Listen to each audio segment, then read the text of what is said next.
আজ আমাদের অত্যন্ত ইন্টারেস্টিং এই প্যানেলে যাদের সঙ্গে আমরা কথা বলবো, চিত্তবাবুর সঙ্গে তো পরিচয় করিয়ে দিলাম। আমাদের সঙ্গে রয়েছেন চিত্তরঞ্জন মণ্ডল, এসএসসির প্রাক্তন চেয়ারম্যান, তার সঙ্গে বিজেপি মুখপাত্র ফাল্গুনী পাত্র আমাদের সঙ্গে রয়েছেন। ফাল্গুনীদিকে স্বাগত জানাবো, মানবকে স্বাগত জানাবো, বাম মুখপাত্র সিপিএম নেতা, যুব নেতা মানবকে স্বাগত জানাই। সঙ্গে অনির্বাণ আর কিছুক্ষণের মধ্যে এসে উপস্থিত হবে। অনির্বাণ আইনজীবী, আজকের এই অনুষ্ঠানে তৃণমূল কংগ্রেসের পক্ষে অনির্বাণ কথা বলেন, আপনারা জানেন।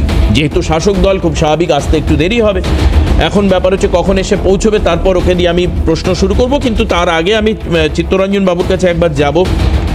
কিন্তু তার আগে আমি বলি, এই যে তথ্য যেটা সামনে আসছে যে চন্দ্রনাথ সিনহার প্রচুর সম্পত্তি পাওয়া যাচ্ছে, সংখ্যাগুলো আরেকবার বলি, 41 লক্ষ টাকা উদ্ধার হয়েছিল, 1.8 কোটি টাকা হচ্ছে তিনি ডিপোজিট করেছেন, ফিক্সড ডিপোজিট, 2.73 কোটি আপনারা দেখতে পাচ্ছেন, 2.73 কোটি যেটা তিনি ফ্ল্যাট কেনার জন্য খরচা করেছেন, নগদ কাউকে দিয়েছেন 90 লাখ টাকা।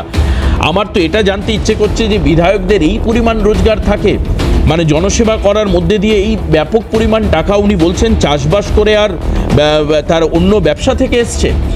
আমি এর সত্যাসত্য জানতে চাইব। তো যাই হোক, আমি চিত্তরঞ্জন বাবুর কাছে যাব।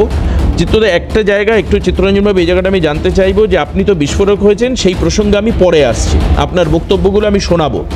কিন্তু এই যে নিয়োগে যে ব্যাপক হারে দুর্নীতির একটা গন্ধ, আপনি হয়তো সারা পশ্চিমবঙ্গর মানুষ বা তার বিরোধী যত মানুষ রয়েছেন সবার আগে আপনি এই গন্ধটা পেয়েছিলেন।